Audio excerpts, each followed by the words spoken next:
आपने ये कहानी सुनी, ये कहानी नहीं, ये सच्ची घटना है।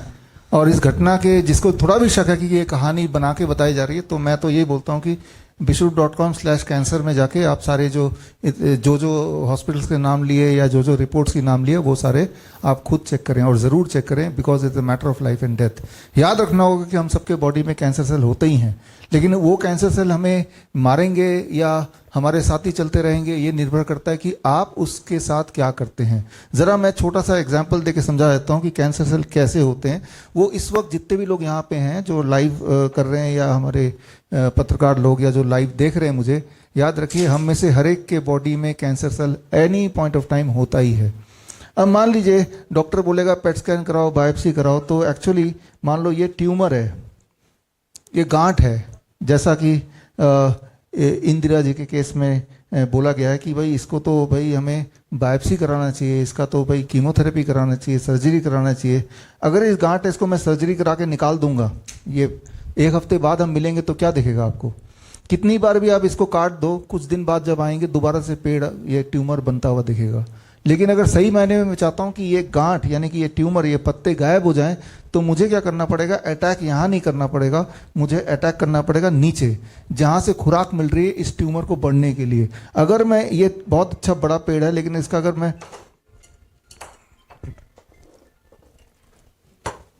अब मैंने इसको निकाल दिया और इसका खुराक को मैंने ख़त्म कर दिया, अब अगर 10-15 दिन बाद आएंगे, क्या ये ऊपर वाला ट्यूमर रहेगा? वो it will die its own death, right? तो यही करना है आपको, जो अभी हमारे पेशेंट ने, जो प्रतिभा जी बता रही हैं, या जो निशा जी ने बताया, जो अभी इंदिरा जी बताएंगी, डोंट ईट आफ्टर 6 PM। यानी कि आप ट्यूमर को फीड ही नहीं कर रहे हैं, लेकिन जितनी बार उसको काटेंगे उतनी बार वो फैलेगा, जितना काटेंगे उतना फैलेगा, ये समझना होगा। तो यहाँ पे जो तीसरे कैटेगरी का बंदर, उसकी जो, उनमें एक और पेशेंट है, चंद्रिका जी, चंद्रवती जी, आए please.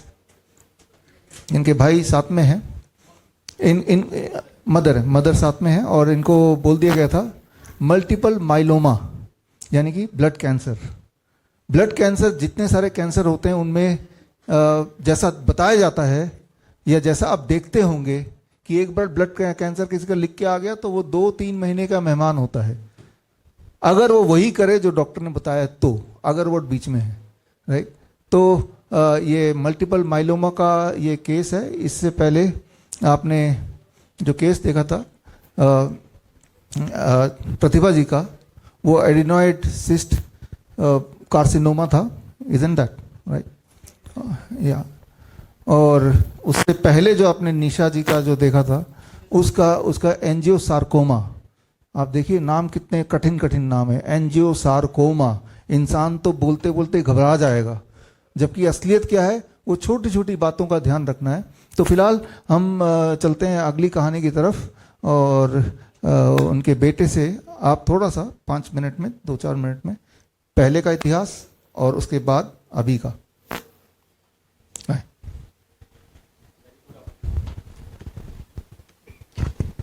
Very good afternoon to all. देखो, मैंने तो ये सुना था आज तक कि फरिश्ते ऊपर उड़ते हैं, बट कभी कभी हमें ये भी मान लेना चाहिए कि कुछ इंसान के रूप में भगवान कुछ फरिश्तों को धरती पे भी भेजता है। मैं तो यही कहूँगा डॉक्टर B.R. चौधरी जी और आचार्य मनीष जी के बारे में, special thanks to both of them and their team as well, कि आज ये लोग फरिश्ते के रूप में जो सेवाएं दे रहे हैं, किसी को लूटने से बचा रहे हैं। हम ये नहीं कह रहे कि इनकी फीस नहीं है, दे ऑल्सो चार्ज, बट इनके यहाँ पे जाना is like staying in a hotel. मैंने जो फील किया, मैंने 8, 9, 10 दिसंबर को I went to HIMS Panchkula, अपनी ये क्या नाम है, इस एलोपैथी की ट्रीटमेंट के बाद। तो we feel like we are staying in a hotel. लेकिन अगर हम हॉस्पिटल में जाएंगे एलोपैथी वाले में, तो वहां जरूर माहौल को देख के, अगर इंसान बीमार ना भी हो तो भी वो इतना ज्यादा बीमार हो जाता है, क्योंकि माहौल का सबसे बड़ा इंपोर्टेंस होता है। आप कैसे माहौल में रह रहे हैं और क्या चीज ले रहे हैं, क्या खा रहे हैं। तो रूम में स्टे करना, नीचे आना और रेस्टोरेंट में खाना खाना और सर की क्लासेस सुनना, मुझे तो ये फील हुआ। मैंने लगा ही नहीं, मम्मी को भी नहीं लगा कि हम एक हॉस्पिटल में अपना इलाज करवा रहे हैं। तो माहौल की सबसे बड़ी बात होती है। और अब मैं अपनी ट्रीटमेंट, मम्मी की ट्रीटमेंट के बारे में बता दूं। मम्मी को दिसंबर 2023 में केवल स्वेलिंग स्टार्ट हुई थी पैरों से। पैरों से चढ़ते चढ़ते फिर धीरे धीरे पूरी बॉडी में फैल गई। ये लगभग जून जुलाई के आसपास। चेहरा भी सूज जाता था, सो के जब जगती थी, दिन में भी सोती और जगी हैं तो चेहरे पे सूजन, हाथों पे सूजन, हाथ ऐसे हो गए थे जैसे आपने कभी देखा हो मधुमक्खी काट लेती है ना, बहुत ज्यादा सूज जाता है।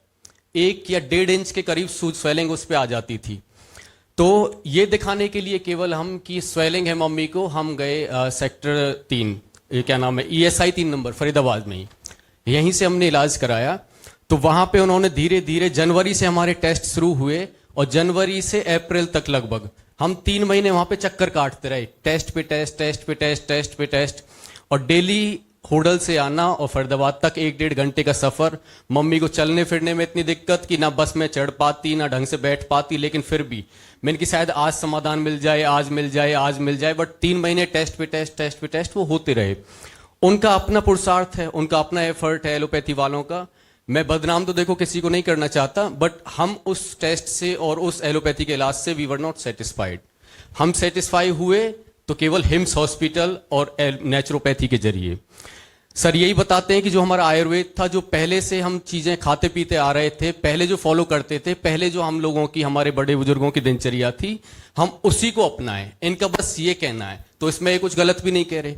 और सबसे बड़ी बात, आप बिना किसी दवाई के ठीक हो रहे हैं। दवाइयों का एक टाइम के बाद साइड इफेक्ट हो सकता है, अगर आप उसको कंटिन्यू कुछ साल तक खाएंगे तो एक बीमारी के साथ वो और 10 बीमारियां भी ले आती है। तो हम एलोपैथी से बचें, नेचुरोपैथी अपनाएं। नेचुरोपैथी मीन्स आयुर्वेद, वो पुरानी ही हमारी पद्धति है सर जो बता रहे हैं, कुछ अलग से नहीं है उसमें।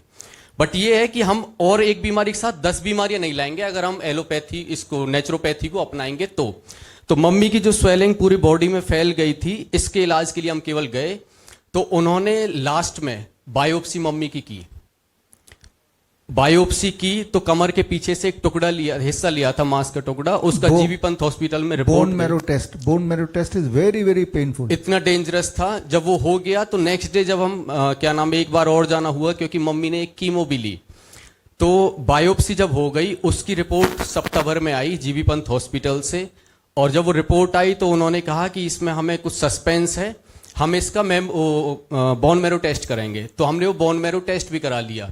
इतना पेनफुल होता है, पर पता नहीं मम्मी कैसे उसको बियर कर गई, वो झेल गई। और क्या नाम है, उसके बाद जब हमने कीमो चढ़वाई तो कीमो में हमारे पास में ही बेड पे एक यंग लड़का 18-19 साल का लेटा हुआ था, उसका भी वही बोन मैरो टेस्ट हो रहा था जो मैंने नहीं देखा था। मेरे भाई गए थे तो वो बता रहे थे, वो इतना ज्यादा करहा रहा था लड़का 18-19 साल का, जब उसका बोन मैरो टेस्ट हो रहा था, वो पेन झेल नहीं पा रहा था बेचारा। तो वो भी मम्मी का हुआ। बोन मैरो के बाद फिर उन्होंने ऑन्कोलॉजी में ही डॉक्टर जो हैं उन्होंने कहा कि इनको तो कैंसर लगभग लास्ट स्टेज का लगा लो। मैंने कि सर अभी फिर वो कह रहे कि कीमो चढ़ानी पड़ेगी। अब कीमो को देख के मेरा तो मन बिल्कुल ऐसा हो गया, मैंने कि ये तो अब लास्ट स्टेज ही लगा लो। मैंने कि सर अभी चढ़वाएं कीमो या 2-4 दिन बाद में आ जाऊं, फैमिली में डिस्कस कर लें हमें कराना नहीं कराना, क्योंकि अगर आप जितना जल्दी कराएंगे उतना आपका ही भला है। तो मुझे लगा मैंने कि शायद ज्यादा क्रिटिकल कंडीशन हो गई है, जबकि मम्मी को देख के लग ही नहीं रहा था कि इनको कैंसर टाइप की कोई बीमारी है। होता क्या है, स्वस्थ आदमी को भी ऐसा बहम दिमाग में बिठा देते हैं, ऐसा बह का भूत बना देते हैं कि वो ना चाहते हुए भी फिर उन्हीं का हो जाता है, क्योंकि हमको तो बीमारी ठीक करनी। लेकिन हमें फिर भी ये सोचना चाहिए कि कोई और भी ऑप्शंस हो सकते हैं। कीमो अगर आप करा रहे हो, मैमोग्राम करा रहे हो, पेट स्कैन करा रहे हो, बायोप्सी करा रहे हो, सर जो बोल रहे हैं वो मरने का ही एक रास्ता है, एक तरीके से जो आपको मौत की तरफ ले जा रहा है, सीधी सी बात है। हम तो ये कहेंगे, क्योंकि मेरा तो खुद का एग्जाम्पल है, मम्मी ठीक हुई हैं। हम किसी के कहने से अदर पेशेंट को देख के तो बात कर नहीं रहे, मम्मी ठीक हुई हैं तो ही मैं सजेस्ट कर रहा हूं कि ये सबसे बेस्ट ऑप्शन है नेचुरोपैथी का। अगर हम इसको अपनाएंगे तो हम जल्दी ही क्योर हो सकते हैं बिना किसी दवाई के। तो अगस्त से सर की ट्रीटमेंट हमारी शुरू हुई। मैं 3 अगस्त को यहाँ पे आया था, मोनिका मैडम से मिला था, तब से ही हमारी ट्रीटमेंट चली। 9 अगस्त को हमें डाइट चार्ट मिल गया, 12 तारीख से हमने उसको पूरी तरीके से फॉलो किया। 12 सितंबर से। तो सितंबर से 3 सितंबर को हम आए थे, हाँ 9 सितंबर को वो मिला, 12 सितंबर से कंटिन्यू चला और सितंबर से नवंबर तक, लगभग नवंबर या दिसंबर के फर्स्ट वीक में मम्मी को काफी 80% लगभग रिलीफ मिल गया था स्वेलिंग में। पैरों की भी चली गई, हाथों की भी चली गई, चेहरे की भी कम हो गई। लेकिन फिर भी हम एक बार 8, 9, 10 दिसंबर को हिम्स पंचकुला भी गए और ज़्यादा संतुष्टि तो थी, लेकिन फिर भी मैंने कि डॉक्टर साहब से मिले नहीं है, केवल टीम से ही डाइट चार्ट बनवा के हम अपना ट्रीटमेंट ले रहे थे। तो सर से भी वहाँ मिलना हो गया और पूरा रिलीफ अभी आप मम्मी को देख रहे हैं, ना चेहरे पे सूजन, ना हाथों पे सूजन, और पैरों की भी लगभग ठीक हो गई है। अभी 15 या 20% के समथिंग पैरों पे है, हाथों पे बिल्कुल नहीं, चेहरे पे बिल्कुल नहीं, पेट भी इतना बढ़ गया था वो भी नॉर्मल है। तो मैं तो यही चाहूंगा, थैंक्स टू बीआरसी सर की टीम को और उनके आचार्य मनीष जी को और उनकी टीम को, पूरे हिम्स हॉस्पिटल को। Thank you so much. Thank you, धन्यवाद, thank you, thank you, thank you, thank you. तो ये जो आपने पेशेंट, तो चंद्रावती जी, तो मेडिकल भाषा में इसको मल्टीपल माइलोमा बोलेंगे या सिंपल भाषा में तो ब्लड कैंसर बोलेंगे। और दोबारा याद दिला दूं, किसी भी पेशेंट को, जब आप में से किसी को अगर पता हो या कभी ऐसा हो देखा हो कि ब्लड कैंसर किसी को बोला, तो 3 महीने बाद मिलने जाएंगे तो पेशेंट मिलेगा नहीं, वो ऑलरेडी जा चुका होगा। ऐसी बुरी हालत कर देते। तो ब्लड, मैं ये बोलना चाह रहा हूँ, ब्लड कैंसर है या नहीं है, उसके लिए जो बोन मैरो टेस्ट होता है, वो टेस्ट अपने आप में बहुत बड़ा घोटाला है। पेनफुल तो है ही, लेकिन कई बार टेस्ट करते वक्त टेस्ट की वजह से ही इंसान की डेथ हो जाती है, कई बार। ये इसके अगर डिटेल में आप जानना चाहते हैं, जो बातें मैं बोल रहा हूँ इसके सबूत अगर आप जानना चाहते हैं कि बोन मैरो टेस्ट से वाकई में ऐसा होता है तो सबूत कहाँ है, बायोप्सी से वाकई में ऐसा होता है तो सबूत कहाँ है, फिर मैं याद दिलाऊँ सबूत ये आप इस लिंक में जाएंगे तो मेरी किताब है the rapid टॉटर्स model for cancer cure. ये किताब की पीडीएफ मिल जाएगी। ये आज जो हमने कैलेंडर लॉन्च किया था, कैंसर कैलेंडर, इसकी भी पीडीएफ मिल जाएगी। तो उसमें आपको सारे एक एक चीज़ जो यहाँ बताई जा रही हैं वो सबूत आपको उसमें दिख जाएंगे। अगर आप diabetes, hypertension, heart disease, cancer, chronic kidney disease, liver failure etcetera से परेशान हैं और पूरी तरह से दोबारा स्वस्थ होना चाहते हैं, by correcting your body clock, by correcting your circadian rhythm, contact कीजिए अपने ही शहर में the nearest doctor BRC clinic और डॉक्टर बीआरसी हॉस्पिटल।